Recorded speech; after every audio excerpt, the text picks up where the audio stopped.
Okay, good evening, ladies and gentlemen. Welcome to the 2014 annual dinner of the Ottawa Centre of the RASC.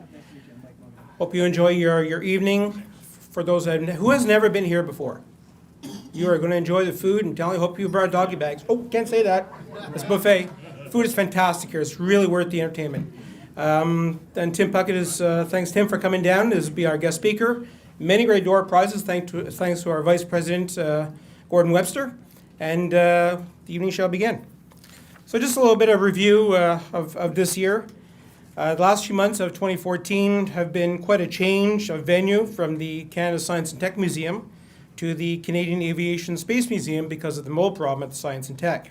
So the switchover has been smooth and flawless, and hope everyone is enjoying it up to now. Well, the Ottawa Centre once again had a great year of membership slowly rising. And this is in part due to the efforts of Mike Mogadam, our meeting chair, for changing up the monthly meetings with special guest speakers, such as even next month, we're going to have Mr. Bob Berman, which you'll have to actually reserve tickets through Enright. Is that still? Eventbrite is happening. Okay, great. So we might fill up on that, but it's free. It's so free. Another great idea that Mike implemented was the telescope clinic that will take place next Saturday. Next Saturday. 22nd. The 22nd at the Gloucester Library. In fact, another session for the 29th even had to be booked because this one sold out, was filled already to capacity. So anyone with telescopes that have some questions on it, that want to bring it down, you must sign up first. Please see Mike on that one. Also, these additions, the star parties that we had at the Carp Library, or near the Carp Library, were successful again and exposed the Ottawa Centre to potential new members. But when it comes down to it, public outreach is the best quality of our centre. And again, this year, we'd like to thank the many volunteers for their hours dedicated to promoting the subject that we love. So a round of applause for any volunteers that's here that's given you time. Thank you. Of course, streaming our monthly meeting over the internet has been a great success, and many thanks to Eric and his wife and team. Since November 1st of last year to date, we've had 2,685 hits of our meetings, which is very, very impressive. Thank you. And I wish that more centers of the RSC would get on board with this, because then we can tap into their meetings and see how they run their stuff, and just a great sharing of information. Yes. So that hasn't come on board yet, but hope it does. And finally, 3 weeks from now, I'll be stepping down as president, as my 2-year mandate has come to an end. But I'd like to thank the Ottawa Council for all their support and help running the centre smoothly. Also, I'd like to thank Chris, Steve Norris, and Mike Mogadam for hosting council meetings at their place. So, give me a drink. Don't get to do this during monthly meetings. I wonder about the water, Gary. Oh, well, yeah, I've got to watch that. In early 2003, King Edward VII of England was petitioned to allow the society to adopt the name Royal. And on February 27th, the society was given permission. His Majesty the King was gratefully pleased to grant permission to the Toronto Astronomy Society back then to adopt the name Royal to it. And with this tradition, I'd like to have you all stand up, please, glass in hand. In honor of this, we'd like to raise our glasses to the Queen. To the Queen!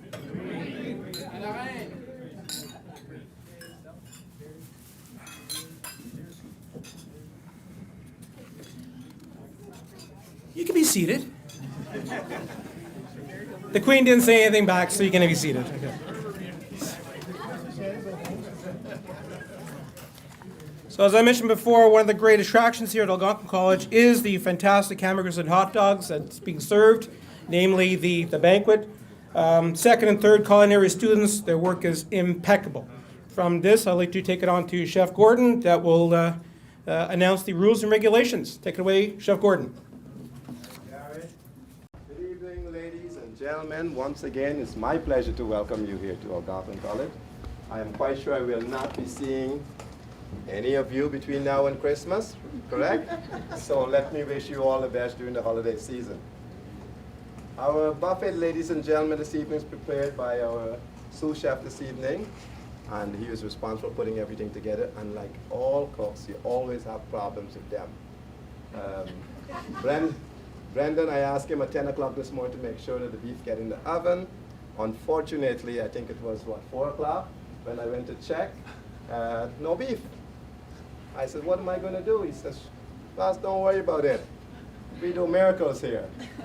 So I'm going to ask Brendan to show us what miracle he can do tonight. Can I have the lights out? Love the sound of that. Of course, Algonquin College, everything is done via computers. We are recognized as the highest computer industry in Canada as far as learning institutions concerned. And with that, Brendan is going to give me a flame. There we go. Now, for those of you who've never seen this, it's well done being cooked on the outside. Medium rare will be ready shortly. The inside will be the rare portion. Well done, Brendan. Well done.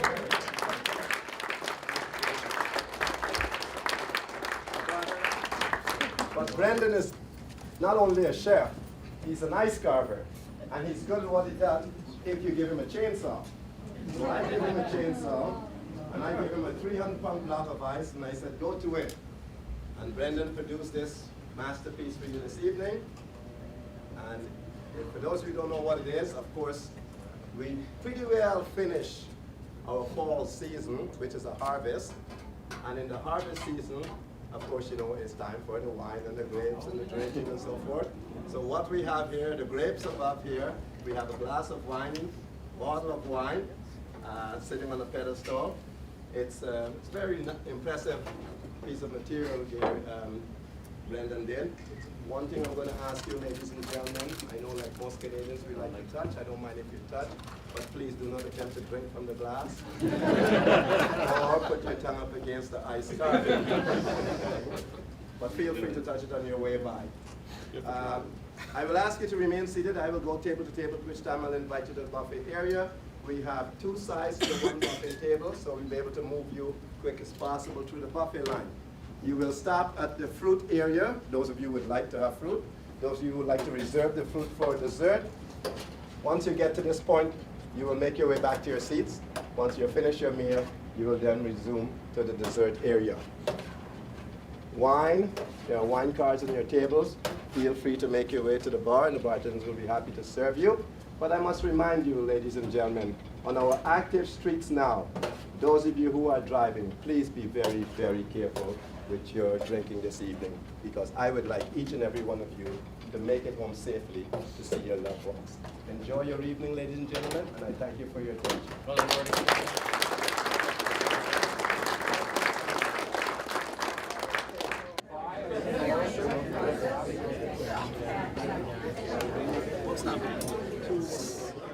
Supposed to still be turning? No, it's too heavy right now.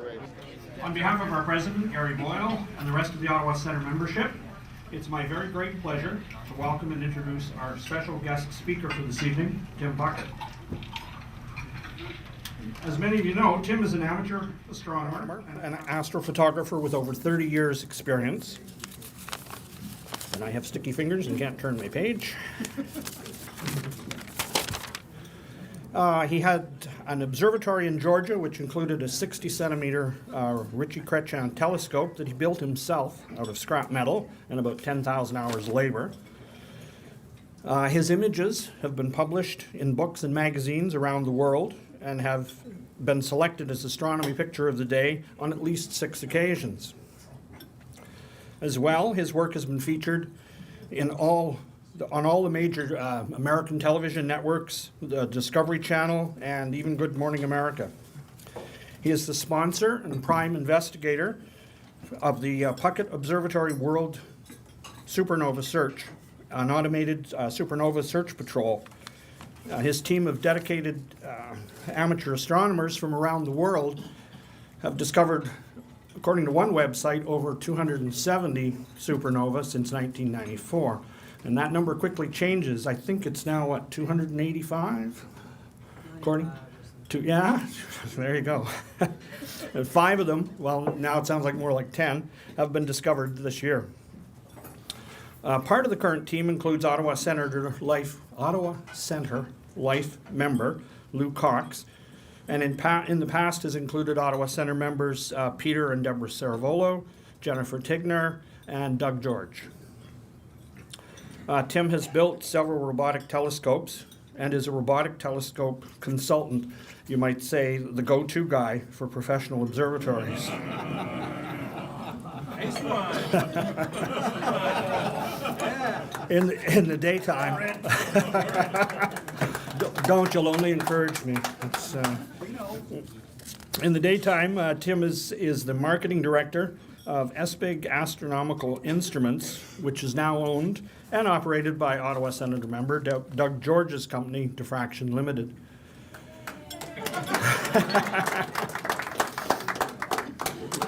In 2000, in recognition of his contributions to the field of astronomy, asteroid 32096 Puckett was named in his honor.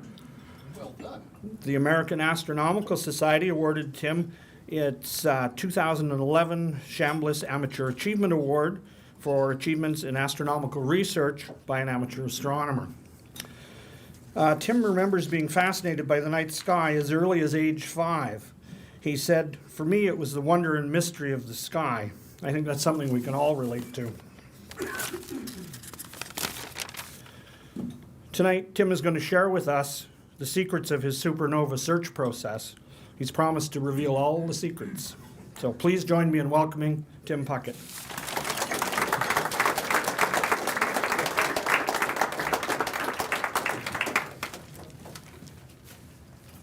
All right, good evening, everybody. I'm going to start off tonight with a few PowerPoint slides, then I'm going to really show you what we do and how we do it. Maybe we'll get some volunteers again out of Ottawa. You know? So anyway, just he already covered my background, so I don't think that we have to say much. In fact, good night. It's all on the internet. It's all on the internet. We talk about remote observing. When we first started this, and I started a full-time search in 1998, and the way our automated search started was, at the time we had 56K modems, and I had one guy that started with me, and we couldn't transfer the data over the internet, so he would drive 45 miles and I would drive 45 miles, and I would leave the CD of the data in a vacant lot, and he would pick up the CD and take it home. And so that was our first sort of quasi-remote, and then he'd call me on the phone at night and say, well, I didn't find anything, or I found something. And so that's how I first split up the data. So we started using, I guess it was Maxim in 98, doing this full time. And at the beginning, it didn't do all these fancy things, so we actually had 2 copies up side by side. And so it'd be looking like this for several hours, you know. So it was, there's a lot of improvement since then, but I'll just give you a rough idea. As far as cameras go, the first camera I bought the first CCD camera I bought was in 1988. It was a vacuum camera, it had a vacuum on it, and it was a whopping 8-bit camera. You had 255 shades of gray. And it was pretty expensive too. So, but that was the first camera that we ever owned, and at that time it had a lot of awe and wonder. Now it's just old technology. So this is where the observatory has been up until about the last year and a half. We have a 15-acre farm which we destroyed and decimated about 300 trees, and put up our observatory with a really awesome view. I can show you that's what it looks like to the ground, but my dad developed Parkinson's, and so what we ended up doing was we sold the property, and I put the telescopes in storage. So, and the good part about it is that we've been doing this so long that I have other people that would work with us in the search as well. So I still have the scope. All these are interesting stories, but they're old stories. But this is some of the old work that I did, and they were talking about the telescope. I'm sure some of you have seen some of the pictures maybe, but I really did build the first one out of scrap. It really did take 10 years to build. Things that were interesting, like up at the top left, that's actually a quasi Crayford focuser before there was such a thing. I actually used roller bearings and springs and push bars out against tubing to actually keep the secondary concentric. So it is a Crayford focuser. So I learned a lot of things over the years. So.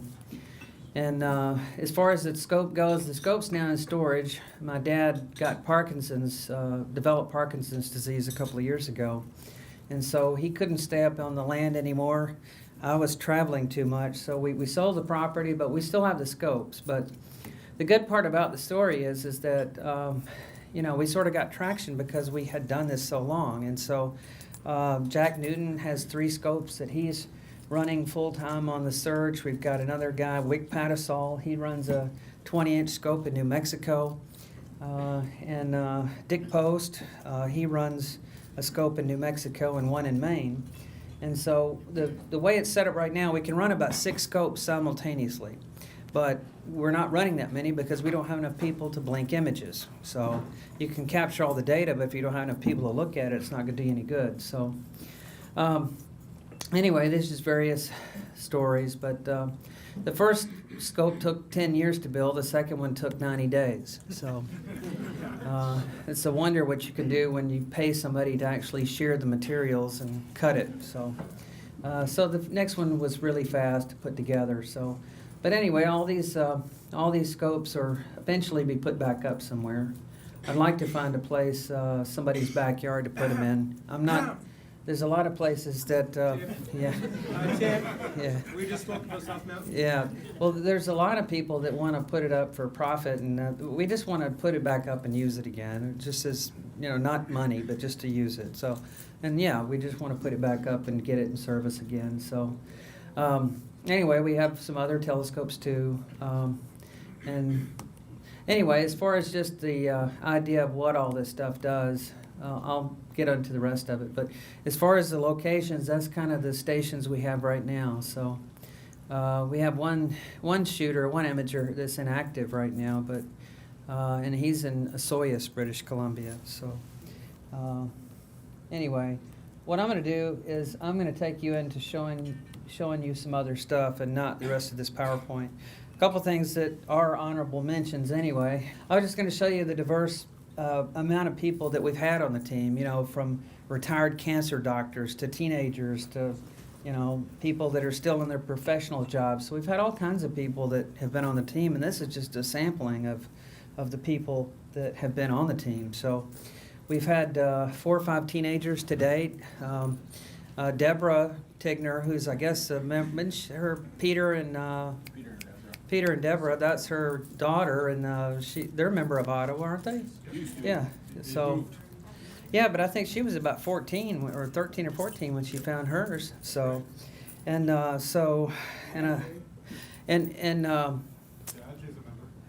Ajay, okay, and then who else is it? Lou Cox. No, not Lou. I'm thinking of something else now, and that is.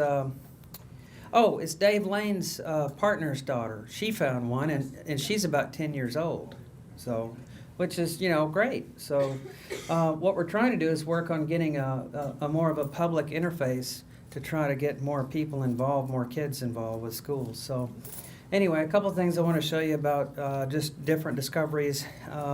2010 was interesting, and the fact that we actually got on a paper with Dr. Howard Bond, who is one of the people that runs the HST program, and he actually got us 2 cycle orbits to look for the progenitor of the supernova. So at least we're one of the few little amateur groups that ever got time on the HST. So, and that's the HST picture, and if you can see it, there's a little tiny circle right there, and that little tiny circle that's the image from HST. So.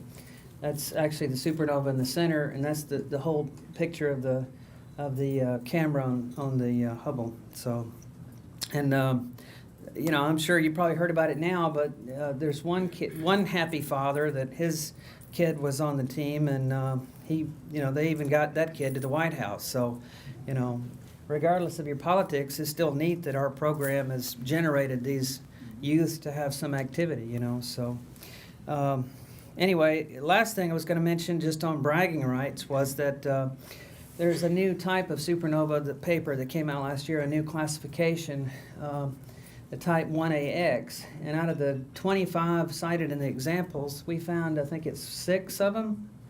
So anyway, it's in a paper, but it's the type 1AX, and the paper's on our website. But anyway, so even as an amateur group, just finding these things as a binary detection, you know, we can still do some things to contribute to science, whether it's just, you know, looking for dots or not. So anyway, what I'd like to do is show you right now what we're actually doing in case somebody's ever interested.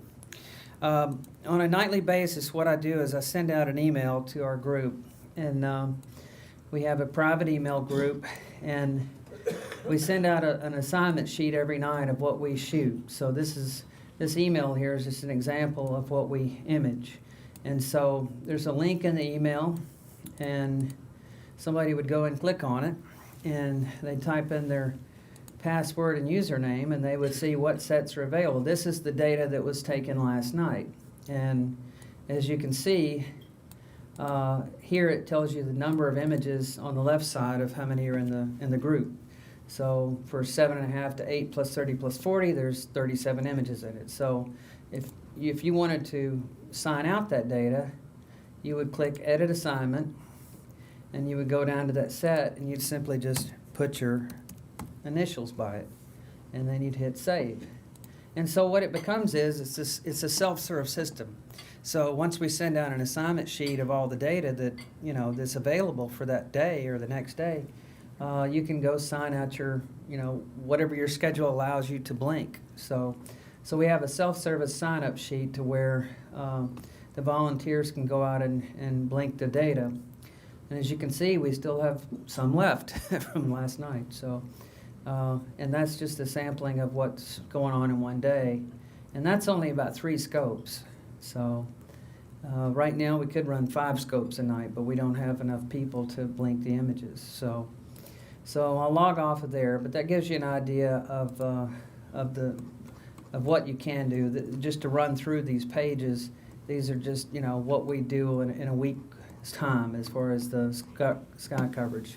Now, as far as checking out the data, the next part of what you'd have to do is we give you a username and password, and you'd simply just log into an FTP site, and you'd log into an FTP site, and you would go to, there's 2 directories there. One is comps for composite images, or the old images, and the next one is the new images. So without going into a lot of detail, what you'd be able to do is 2 directories. You'd go out and check out, if you signed out, for example, if you checked out the data that's, you know, 1 plus 2 hours plus 10 plus 20, that grid, you would go and download that grid, and you would go download the corresponding comp set to it.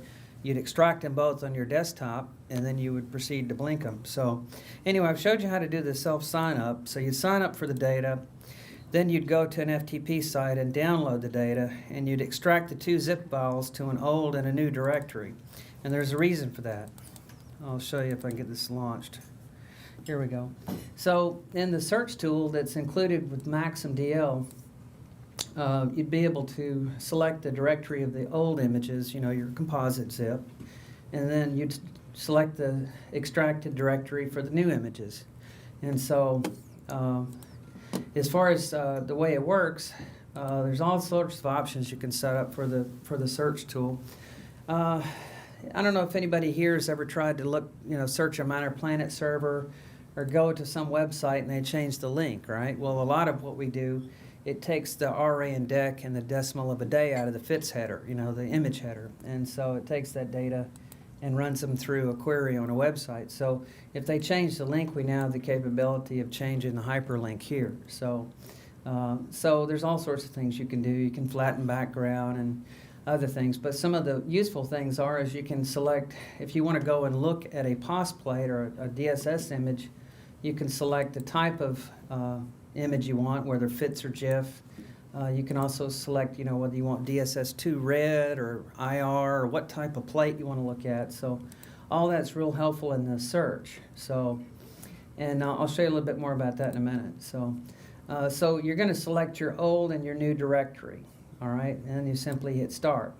So, and what's going to happen when people first start doing this, they get a little bit confused, but what you're doing to try to do this visually, because you're taking the place of, the alarm image subtraction routines, but in essence what you're doing is you're scanning, you're blinking the data in real time.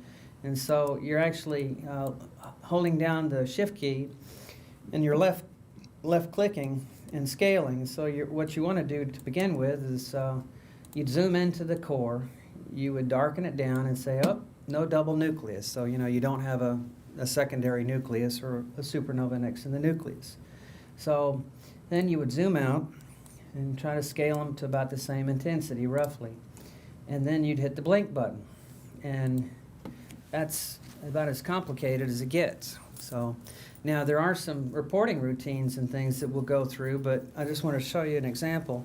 You can also hold the shift key down and left click again and scale them both sort of simultaneously. It's a little trickier, we have to get the hang of it, but you can scale both images at once. So, and you hit the next button, it'll take you to the next one. So if you get really good at this, you can scan about an image every 20 seconds. So we have people that'll scan a couple hundred a day. We have some folks that are retired and they can scan a lot more. I saw one in there. Yeah, actually, that's a good point. What you really didn't see that though. What you really saw was a cosmic ray hit or a piece of noise. So 11 o'clock, there's one. this one? No, zoom out again. Oh, this one. No? Uh, Okay, right off, about 11 o'clock over there. I'm over Right here. over there. No, blinking now, what's before? Oh, that thing? No, right on the edge.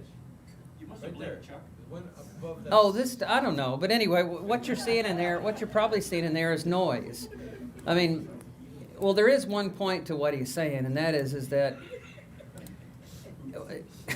there is one point to this, and that is if you, what some people have made the mistake of is if you think, oh, well, the star is only showing up here. Well, these galaxies can throw stars out of them, and so what you want to do is you want to search in an area that's, maybe this size around the galaxy. So you don't want to search just right next to it, and because there's a lot of supernovas that we found that, are 3 or 4 or 5 times the distances of the actual size of the galaxy. So if you're blinking the stuff, you don't want to ignore things that are too far away. But what he's seeing in the blinking process here is noise, and that's one of the things that you have to train yourself to do. And that is you have to be able to understand the difference between what noise is and what a possible candidate is. And in software, they would do a point spread function, on the star and look at it really in 3D. But in here, you're having to use your eyes to do it. And so after you do this a while, you'll find out right away that that's noise. So your eye just will kind of disregard it. A supernova is going to look something stellar. And I didn't seed this either, but you also have challenges like you see the difference in intensity because the difference in seeing. One night the seeing was better than the other, so you've got things that pop out here that don't pop out in the other image. So, and there's other stuff going on, but anyway, the point of what I'm trying to say is that if you become good at this, after you've done this about 100 images, your wrist becomes tired because you're scaling dark and out. You're going dark and then in. So you would be doing a certain amount of scaling and zooming to actually blink and find the images. So anyway, I just wanted to give you an idea of what that's like. So you could get pretty good at it pretty fast. So and just to give you a quick rundown. So, all right, well, let's just say, for example, all right, we know we can blink them. You can also hit the subtract button now, and the subtract button would bring up anything that's not in one image that's in the other. So you can see there's just one little piece of noise there. I don't use the image subtraction, and I don't think it's a valid way to scan to do the type of work that we're doing. But What I was going to say is, let's just suppose, and the new image is on the right, so let's just suppose that we think we found something. So the first thing you as a volunteer would do is you would go and look at a POS plate and see if there was anything there. So you'd hit the Get POS button. So it would go get the RA and DEC and the decimal of a day out of the FITS header, go populate it, and then bring up an image on the screen.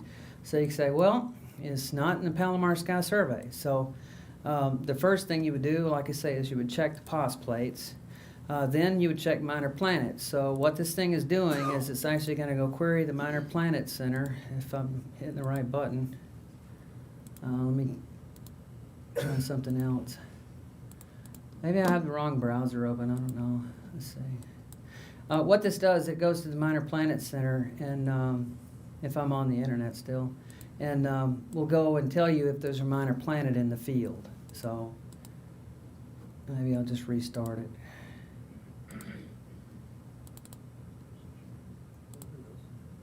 All right, did it finally work? So anyway, it'll bring up the minor planet checker, it'll automatically fill out the form, and it'll come back and tell you at that specific date and time if there was a minor planet in the field. So it'll take a second, but there's several diligence checks that you want to do when you're actually hunting for these things. So what did it tell me? I don't have my glasses. It says there's no... I can't read it from here. Oh, it actually did find a minor planet in there. So it actually did find one. And what's the magnitude, somebody, because I can't read it from here.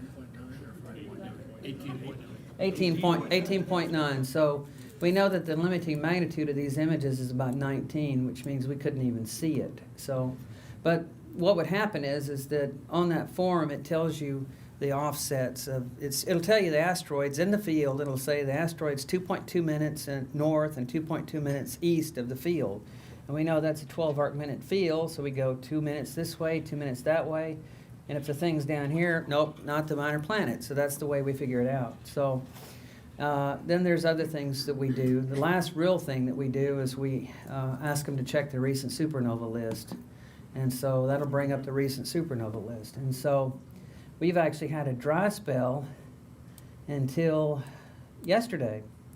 And where is it? There it is. There's our, no, that's not it. That's another page.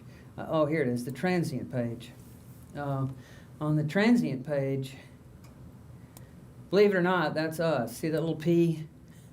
That long string of numbers is our latest discovery, and the way they have us filling it in now, we have to fill in this long string of numbers is a provisional number, and it just gets a PSN number. And they've changed the rules a little bit now. Up until about 2 years ago, we could shoot the thing, get a confirmation of it, put it out on an IU circular, and it would go out. Now what they've basically done, the professionals have changed the rules a little bit so that now for you to get an official designation, you have to take a spectrum of it. So we don't own a 2 or 3 meter telescope, so we can't really do our own spectrum. But we do try to network with professionals, and the ones that do get spectrums on them will get an official designation like 2014X or whatever. But if they don't get a spectrum anymore, they don't officially count as a find. So, but that's the way it goes. But we still do it because we enjoy it, and that's the one we reported yesterday. This one was reported from Detroit Airport or Chicago, wherever I was. So we actually stopped and did a report there. So it's UGC 4132, and I think it was MAGS 17.3, so it wasn't really bright. But the main thing is when you're checking, you check the POS, minor planets, and recent supernovas. Once you do those three things, then it's real simple to report the suspect. In Maxim, you just go to Edit, Annotate, and then you simply take and draw, like if this was the candidate, for example, you just draw a little line next to it. You click OK, and then you just save it and send it to us. So there's not a bunch of verbose, long reporting or anything. All we want you to do is to mark where it is and send us the FITS image. If it turns up that it's real, then we put your name first on the report. You get top billing. Everybody works together, and we all have fun. So So it's been a good symbiotic relationship because the people that donate the telescope time, the guy that finds it, you know, everybody is participating on the report. So everybody works together. So when I started doing this long time ago, I was scanning 600, 700, 800 images a night, and I knew right then that I was not going to do this by myself, that I would go bonkers. So, so what we did is I thought the more the merrier, and it's actually turned out really well. And so, I mean, we're not going to go cycle through these things, but I wanted to show you how it's done. The next thing I'm going to do is show you how we keep up with all these telescopes and how we figure out what needs to be shot, when it needs to be shot. So years ago, we had a program written. It's just a kludge of things, but it works. So, and what it does, this particular copy can run up to 6 telescopes simultaneously. So what happens is it keeps up with the areas of the sky that are shot by the certain telescopes. And so the first thing that I will do is I will go and get a report, basically a tactical overlay of what's been shot, where it's been shot, and when. And so it takes a second to generate the report, but I'm going to show you how it works. So, and what this does is it comes up with a legend. And the legend is anything in green is we've imaged it within 4 days. Yellow is 5 to 9 days. Blue or purple is 9 to 15 days. And then red is 15 days. So the point in this is that this gives me an idea of what's been imaged and where and when. And so it also tells you where the sun is too. You can see the big red chunk. So if I can go back to my little application here, I'll show you how this works. So this is set up for multiple stations. There's an INI file in this in this program, and you can put in the longitude and latitude of everybody's telescope, what their time zone is. And so the way this thing works is it works off the local sidereal time of somebody's actual physical station. So if the guy's in Maine, for example, and he wants to start at 9 p.m. tonight, so I put in 2100. So 2100 for his location. The LST, what's right overhead, is 0 hours, right ascension, 21 minutes. So that's exactly what's over his station right then and there. So I know at 9 o'clock, for example, he has let's say he has a German equatorial mount. He wants to always stay 2 hours away from the prime meridian. Then where would I start? I would start at, say, 2 hours. So the beauty of this little program is that when I'm clicking on selecting the grids for this guy to image, I'm tracking this. I'm tracking where the telescope is in the sky because remember I can record how many images per hour that I'm doing. Right here it tells me, you know, he can do 45 images an hour, for example. There's the count of how many images I've selected, and it tells me where the telescope is when these sets end. So I know the guy wants to run till 5 in the morning, so I stay away from the LST a couple of hours, and essentially I go through and pick all this stuff. The beauty of this is I can put the time in for another station, and I can't click the same set twice. I can't click the same set for another telescope. So it avoids duplication, number one. Number two, when I'm doing this, I'm actually able to look at the legend here and pick only the sets that have not been imaged. And so, yes, you can script all this kind of thing, but you can't script it with multiple telescopes yet. Nobody's made an off-the-shelf product that you can multiply script out all these different stations and keep into account the weather and the seeing and what the guy's mount exclusions are. It can all be put into a table, but nobody's done it yet. If you were doing this lone wolf by yourself, you could load up these galaxies and have your telescope just retask it and do it. But when you add a bunch of different stations, it becomes more complex. So for me, it's sort of like a puzzle, and it keeps my brain from going to mush, maybe. I don't know. But anyway, so I wanted to give you an idea of how it worked. And then what happens is we generate run files. It generates a text file for each telescope, a Dropbox or email or whatever the run file for each of these telescopes, and each station will run their own file.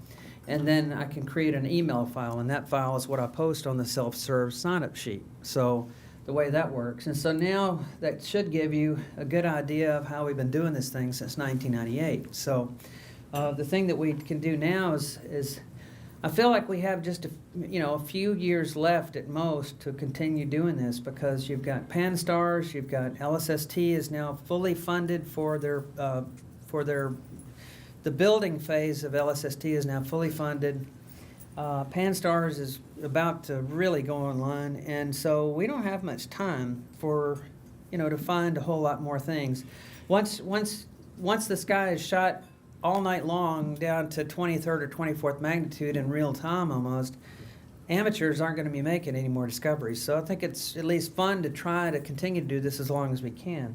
Whenever it's no longer viable to find anything, then we can go into a follow-up or support role, where we can go and work with professionals and maybe, do some photometry of targets of interest, or work on near-Earth asteroids or something different. But at least for now, we're still finding these things, and until it gets to the point to where we can't do it anymore, I'd like to keep giving it a try. So that's why I'd like to get more people involved, more imagers, more people to blink images. And typically what happens is somebody will join us, they will find 10, 20, 30 of these things, and they'll burn out, and they'll want to do something else. Well, that's life. That's the way we're supposed to be. People get tired of things. There's very few people that have been with me since we started. But they'll go away, they'll come back. But it's good to replenish what we're doing with new people, and I'd like to get more young people involved. So about the only thing that excludes you from being on the team is if your glasses are about that thick and you can't see what you're doing. So as long as you can, if you can navigate a computer and you can download and unzip images and run a basic program like this, anybody can join. So anyway, so that kind of covers as far as the telescope portion, as far as the selection of images and how we do things. Now, everybody here knows that supernovas get numbers. They don't get, you don't name supernovas after people. So, but they do get a number, and what we end up doing is we find a suspect, we reshoot it to confirm it, we submit it to the IU, and then one of the things we've really fallen short on, and that's monitoring the brightness of these things. So we're shooting these galaxies every 4 days. Okay, that's not exactly a night-to-night light curve, but over a period of a year, that's a pretty good data point. So one of the things that I'd like to do is to get somebody on the team that wants to measure light curves, publish the light curves for these things. So there's other things besides blinking too that you can sort of get involved with. Anybody know how long I've been talking? 3 minutes. I don't want to run over. I don't want to keep anybody sitting too long. Okay, thanks. So anyway, I'm sure you've seen, most of you have obviously read a circular from your local club or whatever. The circulars for these things basically have the position, the time they were found, and the date that they were confirmed. And so to write a circular is not hard at all. It just has to not have errors in it. So, and the supernova would have its offsets in arc seconds. So you'd give your arc second offset of the supernova from the galaxy. And other than that, that's really about as hard as it gets.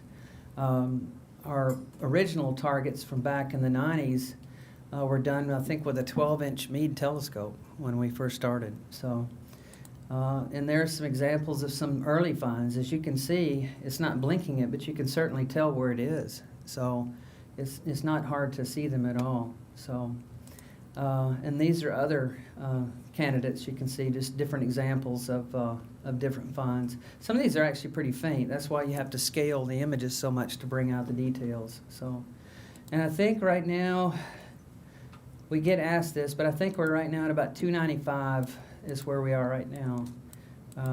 The reason for that is because we don't have a 2-meter spectrograph. We know we found extra supernovas. We don't get a designation, but they get followed up, and we post them, so we know what we find, but some of them just simply won't get a designation. But I don't want to negate what these people are doing and don't get paid to do it, that do it for a hobby. I mean, if they're PSNs, I mean, they are real supernovas, they just don't have an official designation. So Another interesting story, just like this guy here, Vishnu.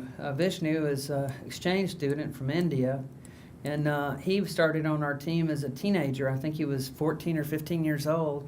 He actually went to University of Hawaii, got his degree, and now is a doctorate in astronomy, and now works on the Stardust mission. So, you know, I think the fact of what we do might be simple, but inspiring, you know, kids, that's a good thing. So, anyway, as far as I'd like to do a little bit of an open forum. I mean, you know what I'm doing. I just told you, and I had that long introduction, which was so good that I don't need to say anything else. So, but which is really good, by the way. But I'd like to kind of open this up for a few minutes, or a round table, just kind of hear some questions and see what you guys think. So, you know, formally, I'd like to just kind of open it up for questions. So, who would like to go first? Yes. Tim, Brian McCullough is my name. So what's the burnout rate like? I mean, how many can you start like before you go wobbly-eyed sitting at your computer? Well, for me, it's about 250. During the Christmas seasons, when a lot of people were on holidays, I would do 800-900. And when I would do 800 or 900, your brain turns off. And so when you're blinking stuff, but it doesn't register anymore. So I've missed things that are like 12th and 13th magnitude just because your brain doesn't register them anymore. So about 250 is about the max that anybody should do. So here we go. I know you're short of people for blinking. Well, two questions. You're short of people for blinking, but would you ever consider like having images double blinked so that if somebody misses something, you've always got a backup to catch when you get missed? Well, that's a good point. Well, we thought about doing at some point. Remember Galaxy Zoo? A lot of you in here know Galaxy Zoo. They did the morphological study of Galaxy with crowdsourced imaging or crowdsourced analyzation. What we thought about doing is taking the images, putting them out to students, and having the students have different schools blink the same data. And if it's found in multiple sets, then it raises our attention level to what to look at. But as far as doing this as an amateur thing, for just you and me doing it, and Doug or whoever else is doing it, it's kind of hard to get enough people to, one, double blink it, and the second thing is we just don't have the resources to do it. But it's a good idea. We just don't have the manpower to do it. What's the next one over here? Just a couple of questions. Have you considered automating the blink process with software? Well, we have, and there's a software program that Steve Walters has written. It's called Snare, and he did it in cooperation with Dick Post. And what it is, it's an automated piece of software, and it's similarly fashioned behind what Weedong Lee did at Berkeley, where it's basically doing image subtraction routines and comparing and doing a point spread of the star. The problem with it is it has limitations where the images that it's shot through have to be shot through the same telescope. The seeing has to be somewhat close. And even Weedong, who spent his career at Berkeley doing this, would have to sit there and tweak the software every night for the differences in polarization of the moon and of the illumination of the moon and all sorts of things. So the Snare program probably would find the bright stuff. In other words, what we're thinking about doing is running the Snare program on each telescope, and as it's running, it's processing this in parallel so that if it gets a bright hit, we don't have to wait until the next night until somebody has time to blink it. But as far as having an automated solution just to turn it over and let it run, one, I think it's too difficult. Two, we don't have the funding to do it. And three, I think it would sort of slap in the face to the guys that have done this so long, since 1998, done this out of the goodness of their heart for their own time. But yeah, I think we could do some sort of parallel work together, but I wouldn't want to turn it all over. You had another question back over here one more time. What was that? Yeah, I was wondering about, you say you've got extra telescope time, would be double shooting, so that when you find something, for instance, potentially already got a second image from another scope.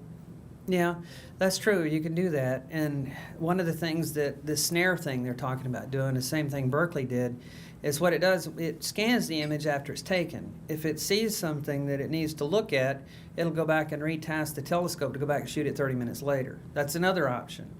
Now, your option of thinking of having two scopes shoot the same area the same night, that's great, because essentially you'd have a second image of it. You could rule out whether it's a cosmic ray or a piece of noise, but there, again, resources. So then you've got two images of the same thing to blink, and who's going to do that?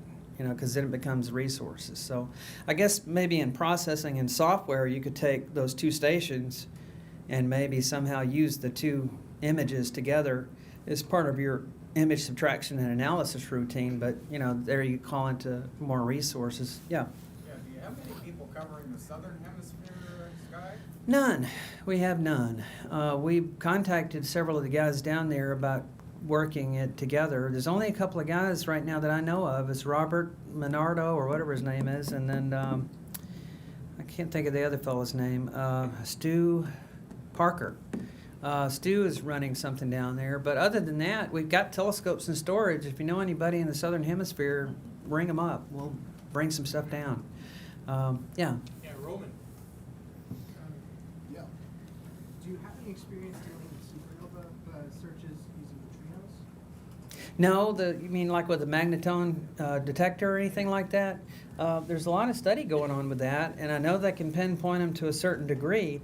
On an optical counterpoint of your question, there is a new survey called SN Assassin.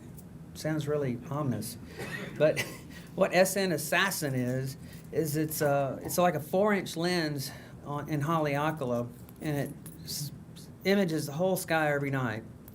And what it does is it comes up with whatever list of transients it comes up with. The professional spits out those targets to amateurs, and the amateurs image those targets, and then if they turn out to be supernovas, then they get sharing the credit for it.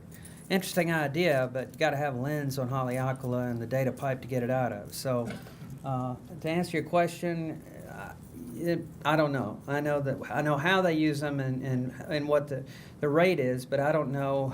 I don't know what the error of confusion is on GRBs. Like, how fast have they got the GRB network down to and things like that? Can they get it down to a degree? Is it down to 2 minutes? I don't know how close it is. I haven't been paying attention, but it's a good question. So, yeah. So maybe I missed it, but when you're comparing images, what's the time difference between when the images are taken? The time difference is 0.2 of a second, but then you can change the blink rate. That's what I was gonna ask. I mean, if I've loaded up on Prozac, I can set that thing to a couple of seconds, But no, seriously, you can change the blink rate and do whatever you want to. So you can change the blink rate, you can change all sorts of stuff. You can even blink the stuff in different, I think you can invert it. But normally when you're doing black and white or white on black, it's much harder to invert it to look at it to find anything. Something about the brain, so. Go ahead. So has the team swept up any garbage in the images, like comets and asteroids? I wish. No comets. Plenty of asteroids, but no comets. We did get an earthquake once at 4:42 in the morning. We flipped on the news the next day at my old observatory and saw that an earthquake at 4:42. So sure enough, we go to the hard drive, look at 4:42, call up the image, and there it is. You can see the star jump about that much on the screen in the image. So, but yeah, I mean, we picked up a lot of weird things, mostly airplanes. So the conspiracy guys would say, how many Martians? But no, we never. I've been looking at the sky since 1978. I've never seen a single UFO. I've never seen anything that was other than just normal star stuff. So if people are seeing stuff out there, I guess I'm left out of the crowd. So, yeah. For the telescopes that you've got controlling your images, do you standardize on a telescope camera and exposure parameter configuration at all? Actually, that's a good question, too. It's actually real simple. What we do is we want a 12 arc minute field, and the scripts that we use will crop your image down because we want everybody to have around a 12 or 13 arc minute field of view. And the next thing is you run a sample exposure and say, okay, well, if I want to get to mag 18.8 or whatever, how long would it take you to run? Is it 90 seconds? Is it 30 seconds? Is it 20 seconds? So that's a standardization procedure. It's 12 arc minutes and about at mag 18.5 to 19. So that's pretty much your parameters. So, yeah. I saw somebody over here. See that or this strobe? I'm just wondering, Yeah. I hate to take the fun out of it, but Why doesn't someone just make an app that analyzes the pixels? What's, You mean to map the sensor? yeah. Well, we do that to some degree. I mean, we take flat fields, calibration images, and we, subtract the thermal data, and we subtract the thermal data, we divide the flat field into the image, and so it is somewhat calibrated. But what you do end up with is cosmic ray hits and spurious noises from the cameras and things like that. Still throw little specks in it, And it so. takes the human brain to see that? Well, a computer can get most of the stuff out of it, but a lot of it is faint. See, a computer can examine the bright targets, the really bright targets that are like 12, 13, 14th magnitude. They show up like gangbusters. But for the average supernovas are 14, 15, 16, 17, 18th magnitude. For amateur-sized telescopes, even if you want to call a 20-inch an amateur-sized telescope, they get so faint that they're down close to the noise floor. It's really hard to differentiate in the noise floor when you're getting close to the noise floor. And so that's why you have to have humans. So you're saying a computer couldn't do it? Well, I'm not saying that. I mean, if we had buddies at the NSA, I'm sure they could do it real quick. But then they'd have to kill you. Yeah, so the point is, I mean, we're a duct tape operation, I mean, you're talking to an idiot that's from the South, and what do you expect? But at the end of the day, we're a duct tape operation. That's all we've been able to do, so anyway, go Would that ahead. be a challenge to make an app to do that then? If someone else could do that? If you want to volunteer, I got a card on me right now, so, yeah. Once you have a discovery, what happens with that data after the fact? Does your team have anything to do with any follow-up research or discoveries in terms of science then? Well, the real science is done by the guys that are doing spectroscopy on them. And so our job at the moment is to try to find them as fast as possible and report them as fast as possible, because obviously we want the supernova to be on the rise. That's where most of the science is going to be done. The second thing is going to be the photometry, to do a light curve on it. So as I was saying earlier, we're shooting these things every 4 days. Somebody could not only be doing light curves on the stuff that we find, they could be doing light curves out of the data of all the other supernovas that we're throwing in the mix. So, but no, right now it's just been focused as a detection grid. So, yeah. Yeah, I believe there was a supernova around 1500 or something in Cassiopeia. Do you know anything about that, how bright it was, or how long it stayed in the sky, or anything? Only one I'm familiar with is, I know the Crab Nebula was one. In fact, I've got a PowerPoint somewhere on here where they were doing ice core samples, and they could actually look at certain elements in the ice cores to tell when the supernovas went off. Does anybody know what that element was? No? Okay. Well, anyway, I'm not familiar with that one. I've got a graph that shows when they went off because they actually compared that to the ice cores, but I can't remember the element that's produced. So anyway, yeah. In order to do the light curves, it means you have to be storing all these images.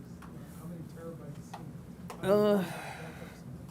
Well, when we first started, we couldn't afford to keep all the data. It was just, hard drives are too expensive. So we saved a bunch of them on CDs, and then as hard drives got cheaper, we started to save some of them. And so, I don't know, we probably have, 30 terabytes now of images, maybe. We've got more than that, but that's what we've saved. And so we've got a nice data mining archive if somebody wanted to go back through years and years of images and do them. I think Doug's program will automatically take a bunch of images of the same area and create like a super comp, where you stack a whole bunch of things together. But we've got a lot of data. What we need is a nice university that will host the data for us and put it somewhere. It's too much data for us to be able to. It's all on hard drives thrown in drawers and things. So, well, that's what it is. Duct tape together. That's right. So, so anybody else have any questions? I think about 40 minutes is long enough. Agreed? All right. Thank you.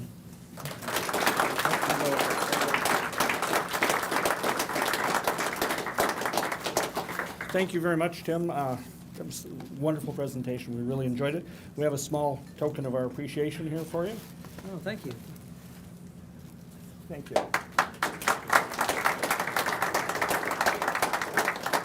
This is the guy that fell to earth for it.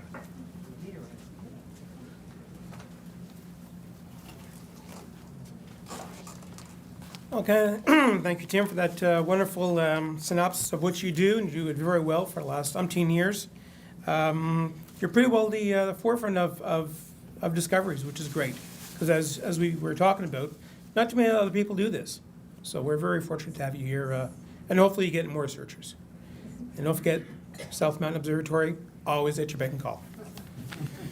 Next, we have some awards to hand out. If we can have Mike Mogadam and Janet in the back to come pass out awards.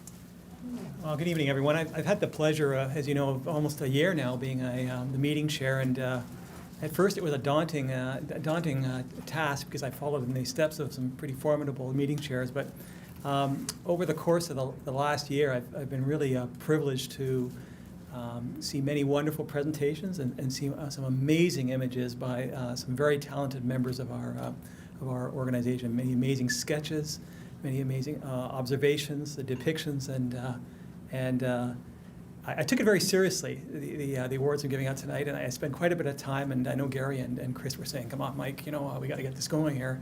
But when I looked at the images and when I reflected back over the course of the year. There was one sort of recurring theme of one observer who shared many images, many wonderful images, very very systematic and very thorough in his images, and I feel really strongly that he's the one that really is deserving of this award. So it's my pleasure to award the Paul Commission Observer of the Year Award to Paul Clowinger. Paul, please come on.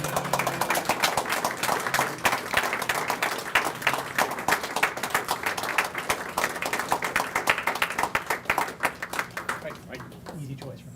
Thank you. Speech. He's going out up tonight.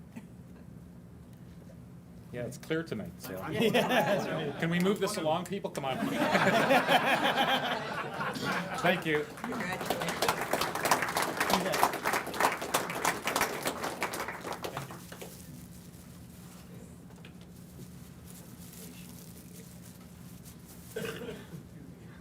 Okay, presentation of the year, another one that I toiled over.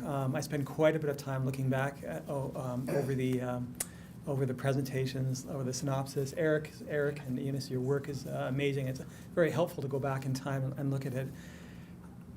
I think our center is privileged to have, I think maybe, and I don't want maybe one of the finest meetings in the across the country. And it's not because of me. All I do is I stand up and I introduce people. But the caliber of presentations may very well be in the best in the country. Okay, and I do a lot of comparisons. So like I look at what the Toronto Centre does. I look at other centers across the country, and I'm actually honest. I steal a lot of ideas, but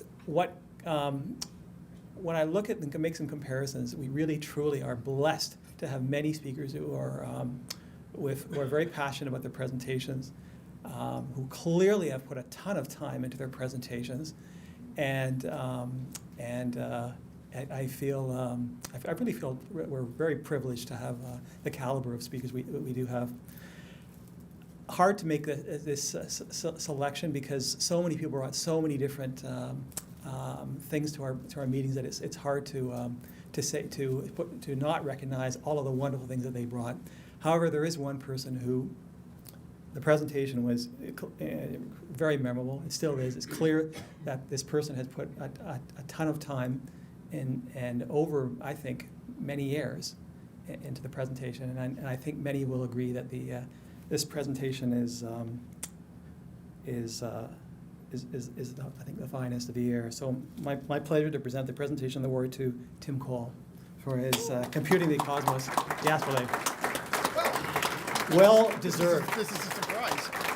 No surprise to me, Tim. Outstanding. Thanks, everybody. All right, I've said enough. It wasn't the pyramid presentation? No, the pyramid presentation was far down on the list.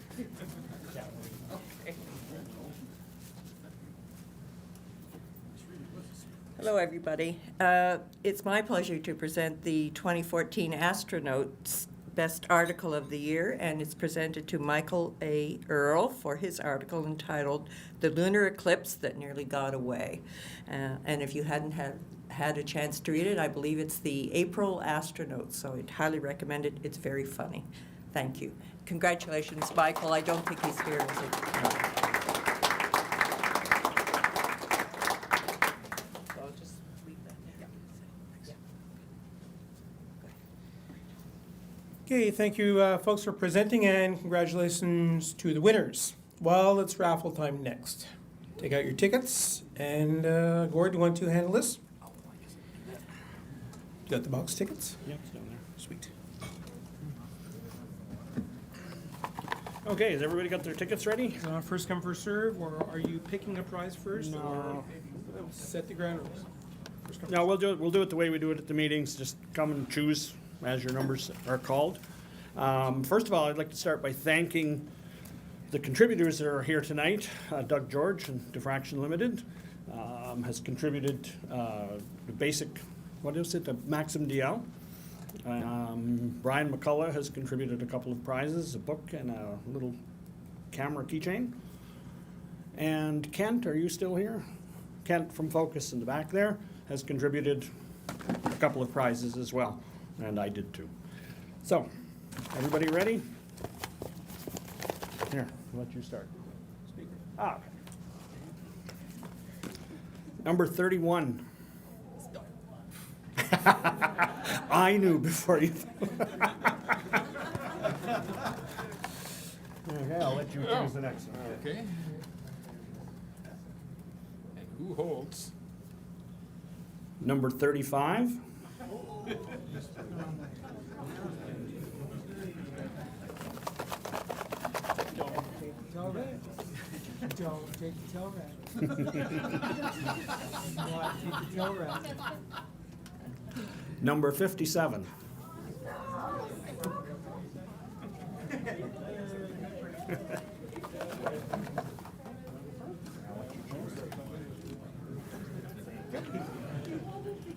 Uh-oh, number 56. I'll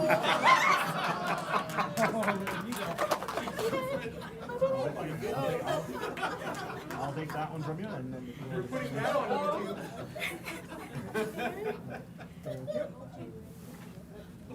Number 60.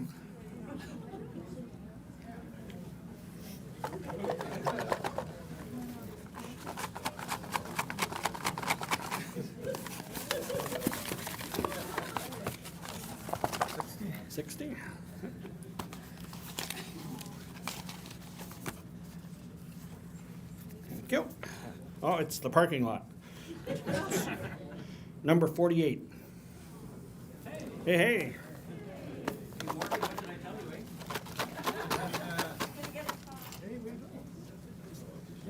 And dig deep. Another parking lot. Oh, number 55.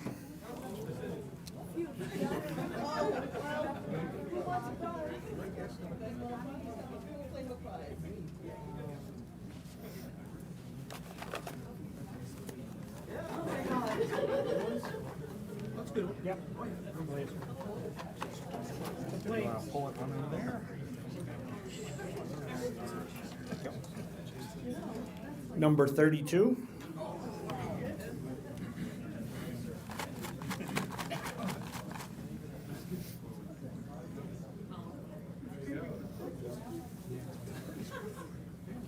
Choose the next one.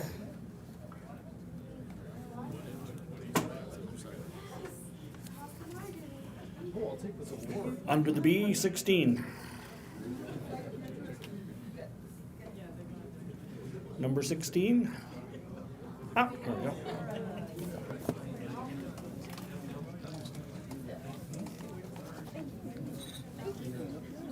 Choose one. Thank you. Completely unbiased. Whatever, yeah. Uh-huh. Uh-huh. I smell a rat. Number 17.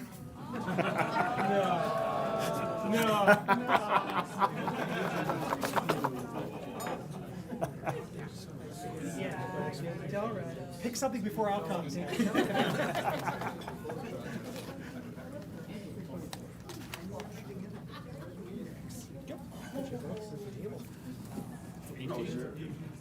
James Bond, are you here?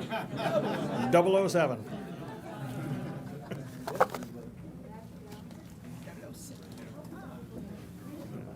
Let you draw one.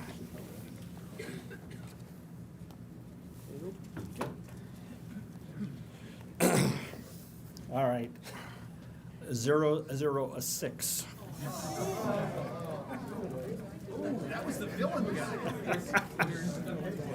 Stuck together, aren't they? It's okay, it was two separate couples.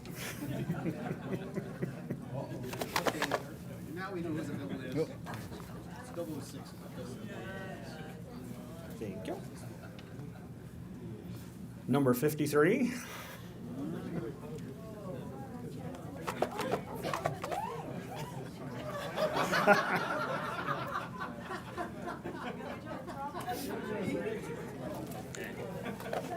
That table has got a... The fix is in. There you go. No more from that table. Number 26.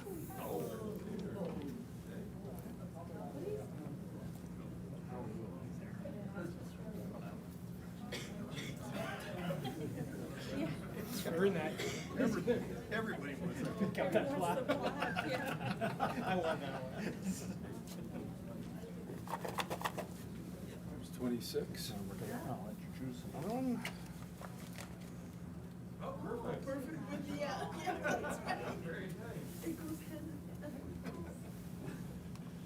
Number 19. Now we're cooking with gas. It's still there. It's still there. Yeah. My measles are still there.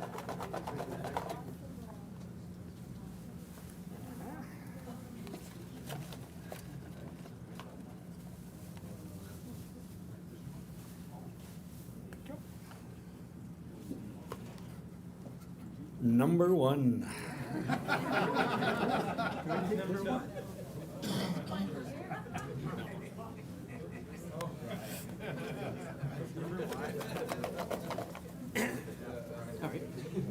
There we go.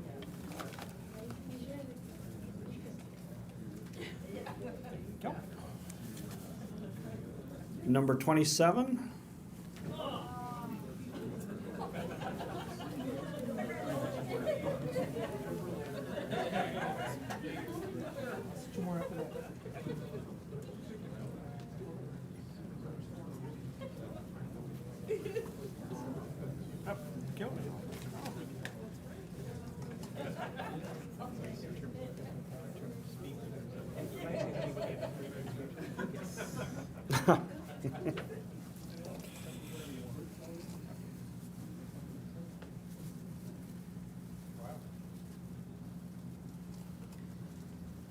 Okay.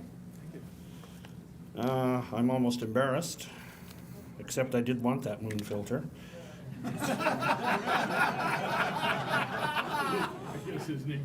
Number 42, yeah. 42, of course. Okay, so I guess I get to choose one Tell here. her that, so, Wow. well, Number 14.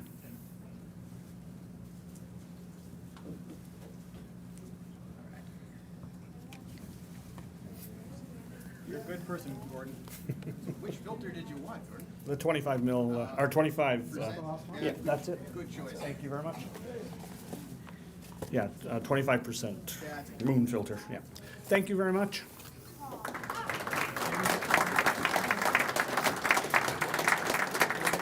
Yeah, I'll get these off your computer.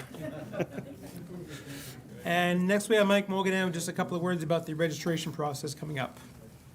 Gary mentioned earlier about the meeting next month, our December meeting. We have, as you know, Bob Burnham is coming up, and it's going to be a very, very special meeting here. You remember in, was it March or April, we had the Egyptologist who came and spoke about ancient Egyptian astronomy, and we had that Eventbrite ticket registration system. At that time, I didn't have the RASC members sign up for that. we basically said any non-RASC member would then need to register with the Ticketbright system. The reason why we did that is because I was worried about having not enough seats and too many people show up, and it would be a very difficult thing the night of our meeting to have all these people show up and not enough seats. So I really have, in looking ahead here for the December meeting, I'm quite worried that we have to have a view of just how many people are showing up, so we won't have that nightmare scenario where there's just too many people and not enough seats. We just can't turn away people at the door. So this weekend, I'm going to send out an email, and Chris is going to help me send it out to actually all members, including those that are not on the RASC member list, to inform them that we will need you to register for the meeting, the Eventbrite, through this Eventbrite ticket registration system. It's very simple. I'll explain how to do it in the email. If all of that is nonsensical to you, I'll mention in my note, send me a note back, and I'll register for you, okay? But it's really important that I have a good count of how many people are registered for the meeting. It will be a free meeting. The only thing I need to know is just who's all, count the number of people who are showing up, so we don't have that overload situation. Swap table. There is also a swap table, thank you, at our semi-annual swap table that we have in the December meeting. To remember that. And the other thing I wanted to mention as well was that we have calendars for sale tonight. So they're on your way out if you want to pick up a calendar. It's 1 for 16, 2 for 30. Okay, anything else I missed, Chris? Yeah, 3 for 48. 3 for 40? Yeah, right. That's right. That's it. All right, thank you very much. Well, folks, it comes to a conclusion tonight. Hope everyone had a great meal. Thanks again, Tim, for a great talk. That's it. I think we finished in record time tonight, 9:30. I'm sure Tim will hang around for a while to ask many questions, whatever. Please feel free to ask questions on anything you have. It's a great place to learn. Please drive home safely. We don't want to speak to you, not about you. Till the AGM meeting on December 5th. Have a great 3 weeks. Take care. Good night, all.